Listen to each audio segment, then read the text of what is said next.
right? For sure. Whether you're a meat eater, whether you're vegan, whether you're a vegetarian, you have to eat, right? And this comes from the land, right? And the most Yeah. importantly, I think the food that we eat has to be grown sustainably and has to be grown responsibly. Right? Mm. I think that's the main thing that we try to advocate for, is that when we go out to eat, we can choose a haze-free eatery, for example. Eatery that chooses sustainable palm oil has an ingredient to use in their cooking.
Holistic Wellness Symposium is a special part of the Green and Healthy Festival.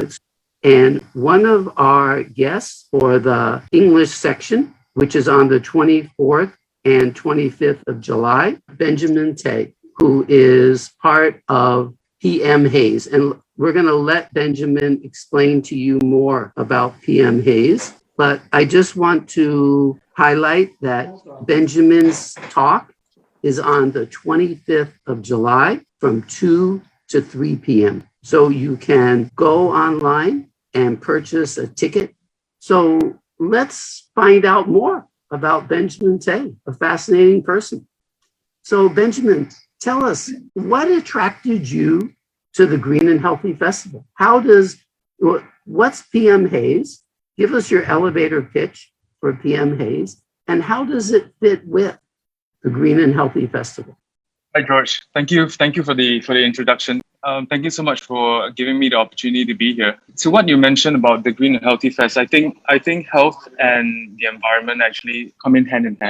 Something that we believe in is that having good personal health is very much relies on a green environment, on a very good environment. I think one of the main things that PM Haze aims to solve is the haze problem that we face almost on an annual basis. Right? Yeah, it's horrible.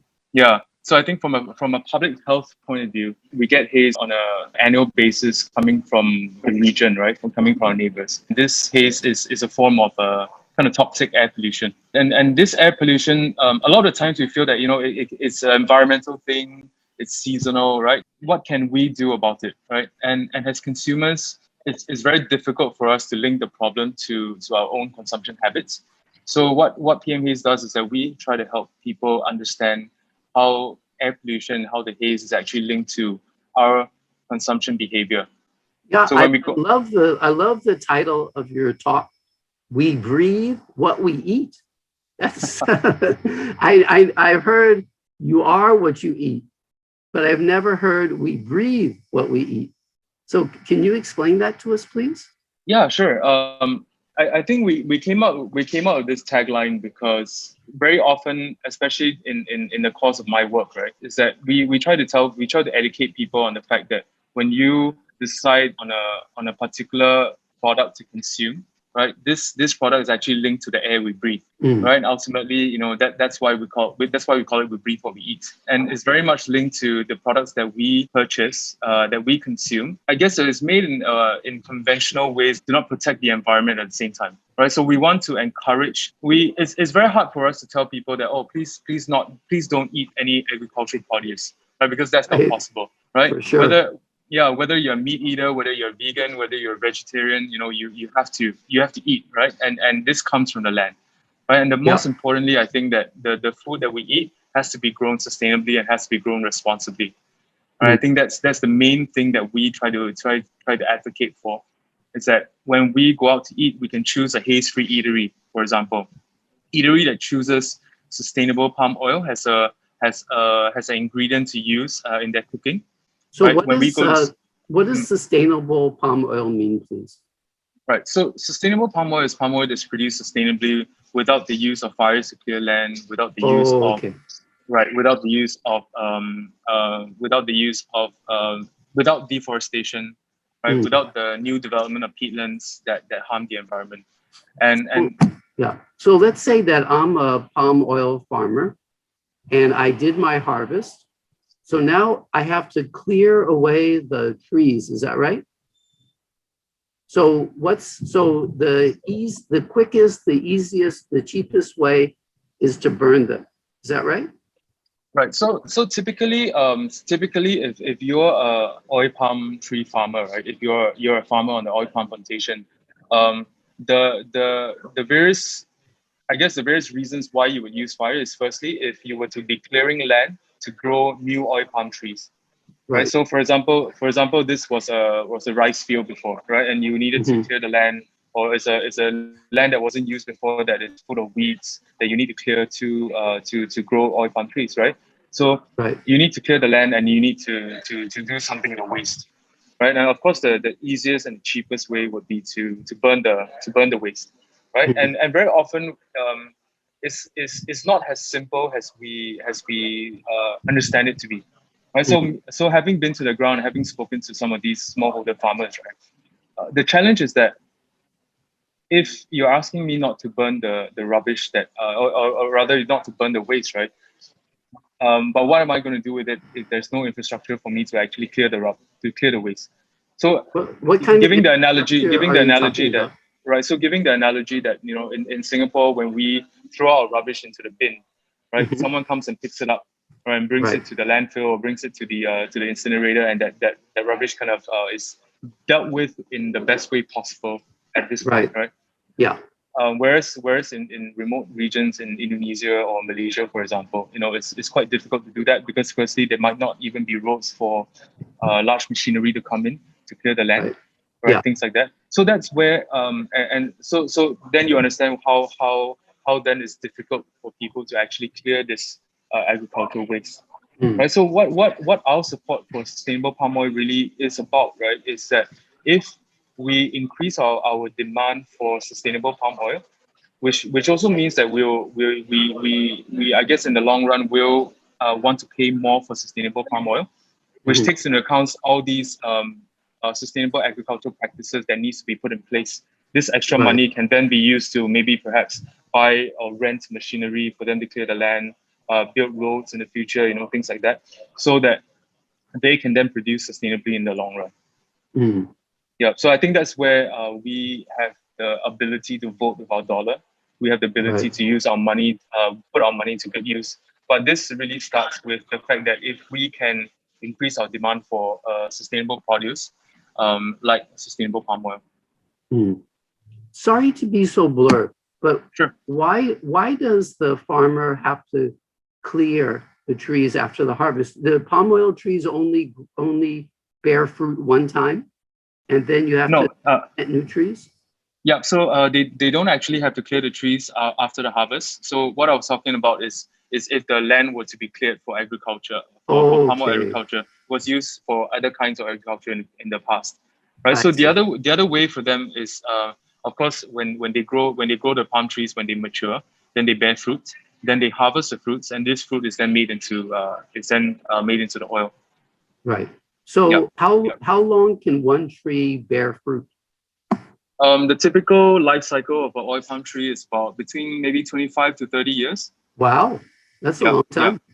yeah. Before it gets too tall for them to manually, because it's still a very manual process, Mhm. for them to manually cut down the fruits and transport it to a mill to be processed into palm oil. Yeah, Right. yeah. Why is palm oil so popular? I've read how like 80 or even more percent of the oil that people use in their homes is palm oil. What's so great about palm oil? For Asian style cooking, so if you're in this region, if you're doing Chinese cooking or even local kind of Malay cooking, that involves a lot of high heat, deep fried kind of methods of cooking. Palm oil is Mhm. actually very suitable for that. So that's the technical aspect of things, right? Because it's a relatively simple oil. It's not a complex oil. So I guess oils, as you know, contains things like saturated fat, monounsaturates, polyunsaturates, right? Things like that. So palm oil contains um, typically a large proportion of saturated fat, very similar Oh. to coconut oil, right? Hmm. So it's actually very good for deep frying and high heat applications because it doesn't break down when it's exposed to prolonged exposure to heat. So Ah, it doesn't release carcinogens and things like that. Um, so that's the technical aspect of cooking. The other aspect of things is that and this we perhaps want to go back and look at the history of kind of cash cropping during the colonial times, right? So this fruit was actually brought over to this part of the world in the maybe the late 1800s, oh, and where was it from? West Africa. So West they Africa. Mhm. originated from West Africa. It's native to West Africa. So kind of equatorial kind of climate kind of plants. So it's brought over from there by the British over to this part of the world and to Malaya at the time, right? So the Right. first commercial planting actually happened in the early 1900s in Mm. somewhere around Selangor, the Selangor area in Malaysia, Yeah. right? And they found that this oil is actually very efficient. It's very land efficient, Mm. right? So which means to say that you can produce more oil per hectare of land as compared to any other edible oil in the world. So if you're looking at soybean oil, you're looking at peanut oil. Palm oil actually produces more per hectare of land, which means it's the Ah, most land efficient, right? So right. so is then that's good for business, right? Sure. The other thing is that because of that history, right, palm oil became then the main oil crop, because it was so lucrative and you could produce so much per hectare, right? Mm. That it became the main oil crop in this region. So when it became the main oil crop in this region, and right now, fast forward to the 21st century, right, we're talking about 80% of the global supply chain of palm oil being produced here in Malaysia and Indonesia. Wow. So that the world's production of palm oil is basically centered in Malaysia and Indonesia, Mm. which also means that millions and millions of livelihoods are at stake when we talk about talk about workers who are involved in the plantations Hmm. and workers that are also involved indirectly in the palm oil industry, whether they are working somewhere along the supply chain, right, or if business actually depend on using palm oil as an ingredient in the food, for example, right? So there is a whole of do rely on. So I think that's why it's become the most prevalent. So it's land efficient, it's relatively cheap, and it's grown in our backyard, right? So it's Yeah. easy to ship around, right? We just truck it over from Malaysia, and it's cheaper than any other form of oil in this that we can get in in the supermarkets. So a lot of households, for example, would use. Many of the aunties that in my family's brand oil, which is a very Mm. popular brand, very popular homegrown brand, and that's actually palm oil based, and they actually have switched to using a sustainable option already. Yeah, so most of Nice. the cooking oil brands in Singapore have actually started using a sustainable version of the palm oil. Wow. So how can I know if the cooking oil that I'm thinking of buying at the supermarket, how can I know if that's sustainable? Is there some kind of symbol? Yes, there is. So the main association that certifies palm oil is called the Roundtable on Sustainable Palm Oil. Mm. It's a Swiss registered organization that's based in KL, and they have a kind of a symbol that looks like a palm tree, and they label it on their products. But the other way to do it is actually to log on to our website, pmhaze.org. If you head down Mhm. to the publication section, you'll be able to download what we have compiled together, a supermarket guide of products that are available in supermarkets that use sustainable palm oil but do not carry the label. Because there are many Oh, companies that actually, and I think I'll elaborate on this more during the main talk. But ah, in a nutshell, a lot of companies don't want to label because of the negative kind of reputation of palm oil and things like that. So they don't want to highlight the fact that they're actually using it in the first place. So oh, that's something that some of the challenges that we need to tackle as well, and it's something right. that I hope to elaborate more perhaps in the main session. Yeah. Okay. Yeah. So yeah, I don't want to take away too much of your thunder from the main talk. So tell us, isn't it true that you recently became a father? Yes, I did. Yeah, yeah. So tell us a I little became a bit father about of a that. second child. Yeah. Oh, second child. Okay. Yes. My our first daughter is 8 this year, so she's Oh, in primary two, and this year. And mm, yes, it's been an interesting experience. I mean, and having a baby in the middle of a pandemic situation, it's definitely poses more challenges. You know, you can't. Well, it's a good thing is that going out to green areas now it's more incentive to go out to more natural areas. The parks and things like that. But right. I guess having a child now also, I guess in a more conceptual kind of way, I'm thinking that it's very it's we don't actually know what the future holds, right? Right. Because Yeah. looking at the Scary. pandemic situation, how and how it has literally halted human society, right, for almost 2 years now, right? And things Yeah. are only starting to get back to a new form of normal only recently. I think it's a scary world that you're bringing a child into. It's Yeah. something that I've always been thinking about all this time. Yeah. Yeah, but it's been fun. It's been fun having a baby around, and that's one of the reasons why I'm actually sitting outside and taking this live interview, because it's a little bit too noisy at home with the older one having home-based learning, and then the younger one Right. crying for milk and attention all Right. the time. So yeah, Uh, yeah. yeah. Understood. Yeah. So you're also on the board of Kampung Senang. Can you tell us a little bit about that, please? Yes, it's been an honor to have been invited to the board of Kampung Senang, and I regrettably I haven't been doing as much as I should have, given all the new challenges in my personal life as well as at work, at Mhm. PMPs. But yeah, I was really attracted to it. Firstly because of George yourself, right? You're such an inspiration. The work that you've been doing um, in this sector for such a long time. I think the other thing is, Thanks. I saw the potential of Kampong Senang in terms of how it it fuses social causes and the environment into one. I think Mhm. that's very important. Yeah. One of the things that struck me was actually the childcare center that Kampong Senang runs, right? And how Mhm. you're incorporating environmental education into the center, and things like that, right? I think this is really important because we can't see the environment as a separate thing. It has to be fused into everything that we do. Right. So whatever you do, whether it's educating our children, whether it's cooking at home, right? Whether it's going out to buy something to eat, right?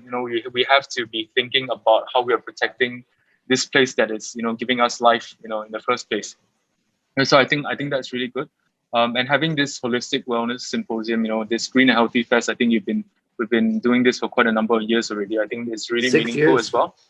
Yeah, Yeah. yeah. I think it's really great that it's definitely a different audience as well. People who are interested in personal health is definitely something that draws people in. But at the same time, we want to tell you that we want to tell people that taking care of your personal health is important, but taking care of the environment ultimately also positively impacts your personal health, That's right? right. Because we Whether it's directly breathe or what we indirectly. eat. Yeah. Yeah. Yes, Oh, exactly. Yeah. okay. Yep. Well, we And we have are what to. we eat. Yeah.